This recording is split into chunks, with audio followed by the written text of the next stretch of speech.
Hi friends, అందరికీ నమస్కారం. తీయని కథలకు స్వాగతం. ఈరోజు మనం మోహన రాగం అనే నవలని వినేద్దామండి. ఇక కథలోకి వెళ్దామా? మద్రాస్ ఎక్స్ప్రెస్ ఆలస్యమైనందుకు చింతిస్తున్న దానిలా నిట్టూర్పులు విడుస్తూ నెమ్మదిగా వచ్చి ఆగింది. బండి ఆగడంతో పిల్లలతో సామాన్లతో హడావిడిగా దిగే ప్రయత్నం చేస్తుంటే అప్పటికే గుమ్మం దగ్గర సామాన్లతో ఎప్పుడు దిగుదామా అని ఆతృతగా నిలబడిన వాళ్ళు వీళ్ళని దిగనీయకుండా ఏదో ముంచుకుపోతున్నంత హడావిడిగా దిగుతున్నారు. బండి దిగే వాళ్ళతో, రిసీవ్ చేసుకోవడానికి వచ్చిన వారితో, లైసెన్స్ కూలీలతో ఆ ప్లాట్ఫామ్ అంతా హడావిడిగా గందరగోళంగా ఉంది. ఎవరిని చూసినా వాళ్ళకే ఏదో అర్జెంటు పని ఉన్న వాళ్ళలా హడావిడిగా అప్పుడప్పుడు ఎదురొచ్చే వాళ్ళకి చిన్న డాష్ ఇచ్చేస్తూ పరుగులు పెడుతున్నారు. బండి దిగిన నీలవేణి అన్నగారి కోసం అటు ఇటు చూసింది. ఆ ప్లాట్ఫామ్ అంతా కలియ చూసిన అన్నగారు కనబడలేదు. ఎంతో ఉత్సాహంగా బండి దిగిన నీలవేణికి చాలా నిరుత్సాహం కలిగింది. ఇదేమిటి, స్టేషన్కి వస్తున్నానని అన్నయ్య టెలిగ్రామ్ ఇచ్చాడు, ఇచ్చి ఎందుకు రాలేదు? బండి లేటు కదా, ఆఫీస్కి టైం అయిపోయిందని ఆఫీస్కి వెళ్ళిపోయాడా? అలా అయితే వదిన్ని స్టేషన్కి పంపేవాడు కదా. మళ్ళీ ప్లాట్ఫామ్ అంతా కలియ చూసింది. ఇప్పుడు ప్లాట్ఫామ్ మీద ఇందాకటి అంతా రష్ లేదు, ఉరుకులు పరుగులు లేవు. మిగిలిన వారు తొందరం లేదులే అన్నట్లుగా నిదానంగా నడుస్తున్నారు. నీలకి కళ్ళల్లో నీళ్లు తిరగబోయినాయి. వదినకి తను రావడం ఇష్టం లేదు, అది అందరికీ తెలిసిన విషయమే.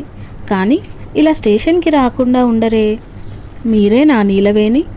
అన్నగారి కోసం ఇంకా ప్లాట్ఫామ్ అంతా కలియ చూస్తున్న నీలవేణి ఉలికిపడి ఇటు తిరిగింది. ఒక మోస్తరు ఛాయలో తెల్లని బట్టల్లో ఒడ్డు పొడుగున్న వ్యక్తి తనకి దగ్గరగా నిలబడి అతనెవరో ఎంతో ఆలోచించినా నీలవేణికి గుర్తు రాలేదు. రండి అంటూ సూట్ కేసు అందుకున్నాడు.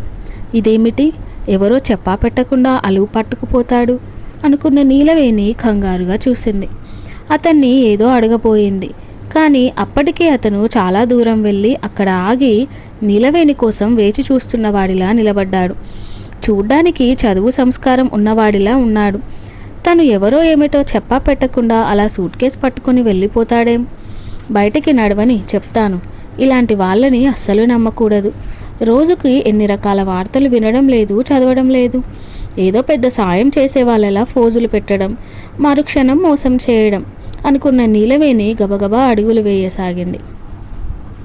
అతను నిదానంగా నడుస్తున్నా చురుగ్గా నడుస్తున్నాడు. అతని నడక వేగాన్ని నీలవేణి అందుకోలేకపోతుంది. ఇద్దరూ స్టేషన్ దాటి బయటికి వచ్చారు. గబగబా నడవడం వల్ల నీలవేణికి ఆయాసం వచ్చింది. బయటికి వచ్చాక కూడా అతనేం చెప్పలేదు. అతను టాక్సీ కోసం చూస్తున్నాడు. చేయి ఊపి ఓ టాక్సీని పిలిచాడు కూడా. నీలవేణికి ఒళ్ళు మండింది. ఎంత ధైర్యం! అందులో ఇంతమంది ఇంత హడావిడిగా తిరిగే ప్లేస్లో కూడా ఇంత ధైర్యంగా ప్రవర్తిస్తున్నాడంటే ఎవరినైనా పిలిచి చెప్తే, ఎవరినో పిలవడం ఎందుకు, తనే చెప్తుంది. ఏ మిస్టర్, ఏమిటి నీ ఉద్దేశం? నిన్ను ఎవరు సూట్ కేసు తెమ్మన్నారు? ఎవరు టాక్సీని పిలవమన్నారు? కటువుగా అడిగింది. అతను తమాషాగా భుజాలు ఎగరేసి, అయితే ఇంటికి నడిచే వెళ్తారా అన్నాడు. అది నా ఇష్టం. ఎలా వెళ్తానో నీకు చెప్పాల్సిన పని లేదు, సూట్ కేసుని దగ్గరగా పెట్టుకుంటూ నిర్లక్ష్యంగా అంది. ఆ చర్యకి అతనికి నవ్వు వచ్చింది, కానీ ఆపుకున్నాడు. ఆహా, అలాగా, అట్లయితే నన్ను సెలవు తీసుకోమంటారా అన్నాడు. అతని కళ్ళు నవ్వుతున్నాయి. నీలవేణికి కోపంతో పాటు ఉడుకుమొత్తనం కూడా కలిగింది. ముఖం తిప్పుకుంది. ఏమిటి చేయడం? అన్నయ్య రాలేదు, కనీసం వదిన కూడా రాలేదు. తనకి ఈ ఊరు కొత్త అని తెలుసు. ఒకవేళ అన్నయ్యకి అనుకోకుండా అర్జెంటు పని తగిలి ఇతన్ని పంపాడా? అలా అయితే ఆ సంగతి చెప్పి నేను ఫలానా అని చెప్పొచ్చు కదా. ట్యాక్సీ వచ్చి వాళ్ళ ముందు ఆగింది. అతను సామాను ట్యాక్సీలో పెట్టాడు. నీలవేణి తనని కాదన్నట్టుగా నిలబడింది. సామాను పట్టుకుపోతాడా? పట్టుకుపోని చూద్దాం అనుకుంది. అతను నీలవేణి దగ్గరగా వచ్చాడు. చాలా నెమ్మదిగా అన్నాడు. మిస్, గవర్నమెంట్ని నమ్ముకొని బతుకుతున్నవాణ్ణి. వాచి చూసుకుంటూ మళ్ళీ అన్నాడు. ఇప్పటికే ఆఫీసుకి గంట లేటు. మీరు ఇంటికి వెళ్ళిపోగలనంటే నేను ఇటు నుండి ఆఫీస్కి వెళ్ళిపోతాను. మహా మొండి ఘటంలా ఉన్నాడే, ఇదేం గొప్ప అనుకుంటున్నాడా? అసలు తను ఎవరో చెప్పకుండా ఏమిటి నాటకం? అన్నయ్య రాకపోబట్టి కదా ఇన్ని తిప్పలు వచ్చాయి. స్టేషన్కి రాదలుచుకోని వాడు టెలిగ్రామ్ ఎందుకు ఇవ్వాలి? వాళ్ళకి అంత ఇష్టం లేకపోతే తను రాకపోయేదిగా. అన్నగారి మీద ఎన్నడూ రానంత కోపం వచ్చింది నీలవేణికి. తనకి ఇల్లు తెలియదు, మర్యాదగా ఇంటికి తీసుకెళ్తాడా సరే సరే. తన పదునైన గోళ్ళని ఓసారి తృప్తిగా చూసుకొని వచ్చి టాక్సీలో ఓ పక్కగా కూర్చుంది. అతను అటు తిరిగి వచ్చి ఓ పక్క కూర్చొని ఇద్దరి మధ్య ఎయిర్ బ్యాగ్ పెట్టాడు. నీలవేణి బయటికి చూస్తూ కూర్చుంది. అతను నీలవేణికేసి చూశాడు. బయటికి చూస్తోంది. క్షణం సేపు పోని చెప్పేద్దామా అనిపించింది. మళ్ళీ అంతలోనే ఊహు ఇప్పుడే చెప్పకూడదు అనుకుని ఆ ప్రయత్నం విరమించుకున్నాడు. బయటికి చూస్తూ కూర్చున్న నీలవేణి పరీక్షగా చూడసాగాడు. తెల్లగా సన్నగా నాజుగ్గా ఉంది. పల్చని పెదాలు కోపంతో ముడుచుకున్నాయి. సగం వాలిన అందమైన కనురెప్పలు కోపానికి తాళం వేస్తున్నాయా అన్నట్లు చిన్నగా చలిస్తున్నాయి. నాజుకైన చేతివేళ్ళు తీరైన చెంపల మీద నిటారుగా ఉన్నట్లు ఉన్నాయి. టాక్సీ ఓ ఇంటి ముందు ఆగింది. నీలవేణి టాక్సీ దిగి గబగబా సామాను తనే దించేసింది. హ్యాండ్ బ్యాగ్ తెరిచి 10 రూపాయల నోటు తీసింది. అప్పటికే అతను టాక్సీ అతనికి డబ్బులిస్తున్నాడు, హిందీలో ఏదో మాట్లాడుతూ. కర్మ, తనకి తమిళం వచ్చు కానీ హిందీ రాదు. పోనీలే, అన్నయ్యతో చెప్పి ఇప్పిచ్చేస్తుంది అనుకుని సమాధానపడింది. అతను ఇంటి తాళం తీస్తుంటే మళ్ళీ నీలవేణికి అనుమానం వేసింది. ఇది అన్నయ్య వాళ్ళ ఇల్లేనా లేక ఇంకా పైన ఊహించలేకపోయింది. అతను తాళం తీసి తలుపులు బార్లా తెరిచాడు. గుమ్మానికి ఎదురుగా గోడకి తల్లి తండ్రి కలిసి తీయించుకున్న ఫోటో కనపడేసరికి నీలవేణికి 1000 ఏనుగుల బలం వచ్చినట్టయింది. గబగబా లోపలికి వెళ్ళింది. అతను సామాను లోపల పెడుతుంటే నాలిక ఖర్చుకుంది. తల్లిదండ్రుల ఫోటో చూడగానే సామాను మాటే మర్చిపోయింది. వదిన పిల్లలు కూడా లేరు, ఎక్కడికి వెళ్ళారో. అతని గురించి ఏం చెప్పనప్పుడు తను వదిన వాళ్ళ గురించి ఎందుకు అడగాలి? ఇంటికి క్షేమంగా వచ్చింది కదా. నీలవేణి ఇటు తిరిగేసరికి అతడు చప్పున చూపులు ఫ్లాస్క్ మీదకి మళ్ళిస్తూ కాఫీ తీసుకోండి అన్నాడు, ఫ్లాస్క్లోని కాఫీ కప్పుల్లో పోస్తూ. ఏం తెలివైన వాడు, తన ఇంట్లో తనకి మర్యాదలు చేస్తున్నాడు అనుకున్న నీలవేణి ఇతనితో తనకేమిటి, 5 నిమిషాలు కళ్ళు మూసుకుంటే గవర్నమెంట్ను నమ్ముకొని బతుకుతున్న వాణ్ణి అన్నాడు కదా, ఆఫీస్కి వెళ్ళిపోతాడు అనుకొని మౌనంగా కాఫీ కప్పు అందుకుంది. ఇద్దరూ కాఫీ తీసుకుంటున్నారు. మధ్యలో అతడు అడిగాడు, ప్రయాణం బాగా జరిగిందా? ఎలా జరిగితే ఇతనికి ఎందుకు, విసుగ్గా అనుకున్న సభ్యత కోసం అంది. అతను ఖాళీ కప్పు టేబుల్ మీద పెట్టేసి వెళ్ళొస్తా అన్నాడు. మళ్ళీ రావడం ఎందుకు అనుకొని సరే అన్నట్లు తలూపింది. అతను వెళ్ళిపోయాడు. అమ్మయ్య, నీలవేణి గుండెల నిండా గాలి పీల్చుకుంది. తలుపులు లోపల గడియ పెట్టుకొని ఇల్లంతా చూడసాగింది. ఇల్లు బాగానే ఉంది. 2 పడక గదులు, పెద్ద వంటగది, స్టోర్ రూము, పెద్ద హాలు, ముందు గ్రిల్ వరండా. తను హాయిగా కాసేపు పుస్తకాలు చదువుకోవచ్చు. తనకు గది ప్రత్యేకంగా ఉంది. వీళ్ళంతా ఎక్కడికి వెళ్ళినట్టు? ఈ పూటే అర్జెంటుగా ఏ పెళ్ళికో వెళ్ళి ఉంటారు. చాలా రోజులుగా ఇంట్లో జనం లేనట్లుగా లేదు. ఇల్లు నీటిగానే ఉంది. ఉదయం హడావిడి పడేసిన తడి తువ్వాలు, కడగని పాల గ్లాసులు, కాఫీ గ్లాసులు టేబుల్ మీద ఉన్నాయి. మధ్యాహ్నానికి రాకపోతే సాయంత్రానికైనా వచ్చేస్తారు అనుకుంటూ మళ్ళీ ఇల్లంతా మరోసారి తిరిగి చూసింది. నీలవేణి ఇంకా స్నానం చేయనే లేదు. ఇంకా ఇల్లంతా చూస్తూనే ఉంది. ఇంతలో కాలింగ్ బెల్ మోగింది. అన్నయ్య వాళ్ళేమో అనుకుంటూ వెళ్ళి తలుపు తీసింది. ఎదురుగా అతను. మళ్ళీ తయారయ్యాను, ఏం చేయమంటారు చెప్పండి, మీరు ఆకలితో నన్ను తిట్టుకుంటారని టిఫిన్ క్యారియర్ టేబుల్ మీద పెడుతూ అన్నాడు. ఆకలితో అతన్ని తిట్టుకోవడం ఎందుకు? తనకేం వంట రాదనుకున్నాడా? మీ స్నానం అయ్యిందా అని అడిగాడు నీలవేణి ఏం మాట్లాడకపోవడంతో. కొంపదీసి అన్నం వడ్డిస్తాడంటాడా? లేదు, చేయాలి కంగారుగా అంది. బాత్రూమ్ చూసారా? నీలవేణినే చూస్తూ అడిగాడు. సిగ్గు లేకుండా ఏమిటా చూడ్డం అన్నట్లు తలూపింది. పొడిపటిగా అడిగిన వాటికే జవాబులిచ్చే నీలవేణిని ఇంకేం మాట్లాడించాలో మోహన్కి తెలియలేదు. అతను వాచి చూసుకుంటూ మీకేమైనా కావాలా అని అడిగాడు. వద్దు, వెంటనే అనేసింది. నేను వెళ్తా అని అతను వెళ్ళిపోయాడు. అతను వెళ్ళగానే గుండెల నిండా గాలి పీల్చుకుంది. అమ్మయ్య, వెళ్తా అన్నాడు కాబట్టి ఇంకా రాడు, ఆఫీసుకి వెళ్ళిపోతాడు. సాయంత్రానికి అన్నయ్య వాళ్ళు రాకుండా ఉంటారా? ఏ పెళ్ళికో అర్జెంటుగా వెళ్ళి ఉంటారు. ఇతన్ని స్టేషన్కి పంపి ఉంటారు. ఇతడు బడాయి మనిషేమో. అలా ఆలోచిస్తూ నీలవేణి అక్కడక్కడ పడివేసిన తడి తువ్వాళ్ళు బాత్రూంలో ఓ బకెట్లో పడేసింది. టేబుల్ మీదున్న కాఫీ పాల గ్లాసులు తీసి సింకులో పడేసింది. తర్వాత స్నానం చేసి జడ అల్లుకుంది. కాసేపు తనతో తెచ్చుకున్న పత్రికలు తిరిగేసింది.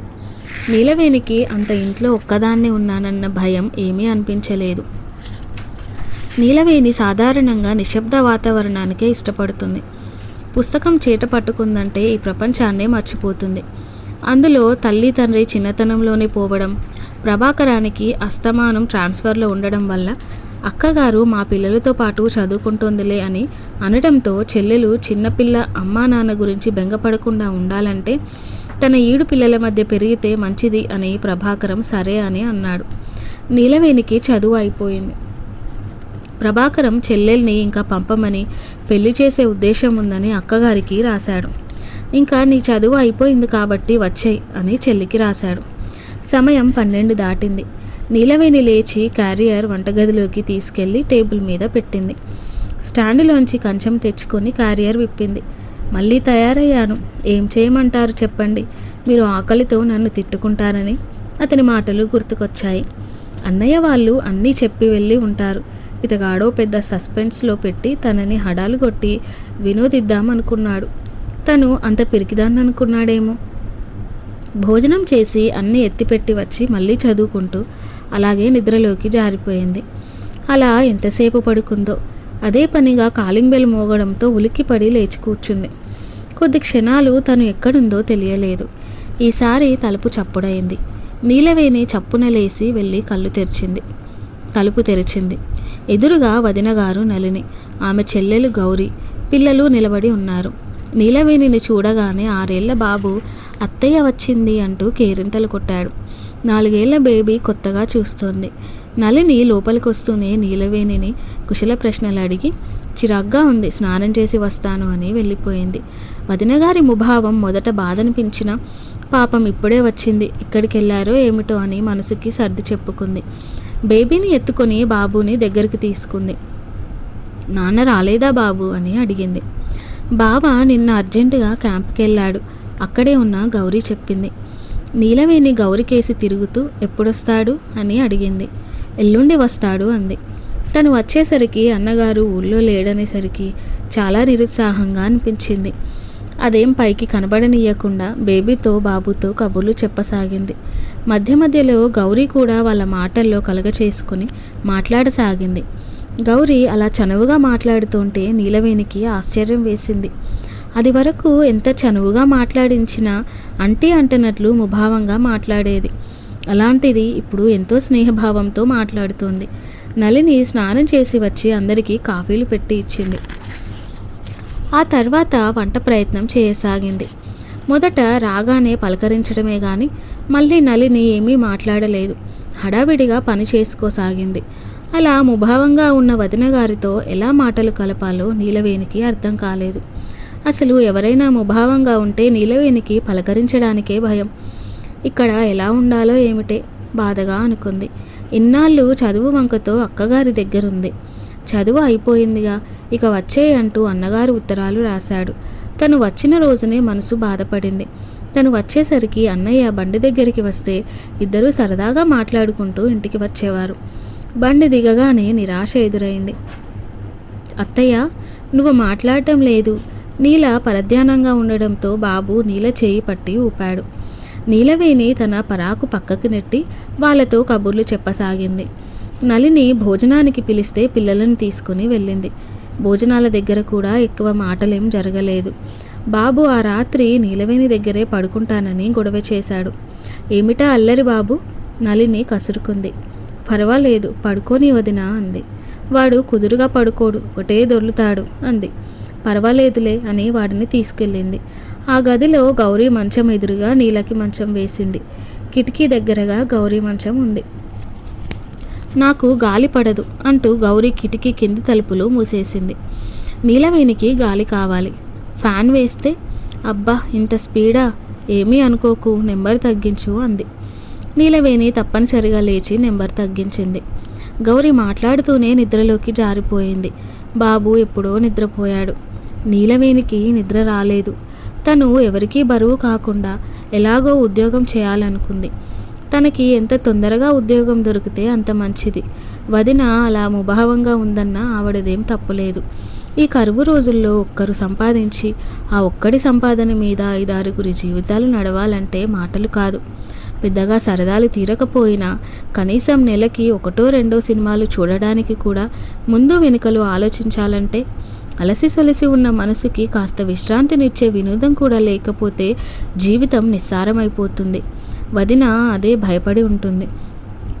పిల్లల భవిష్యత్తు ఆవిడ కళ్ళ ముందు మెదిలి ఉంటుంది. తను ఎవరికీ బరువు కాకూడదు. తను ఉద్యోగం చేసి అన్నయ్యకి ఉడతాభక్తిగా తన చాతనైన సహాయం చేయాలి అనుకున్న నీలవేణికి మనసు తేలికపడింది. మర్నాడు నుండి ఎక్కడ ఏముంటాయో తెలుసుకొని తను కూడా వదనకి పనిలో సహాయం చేయసాగింది.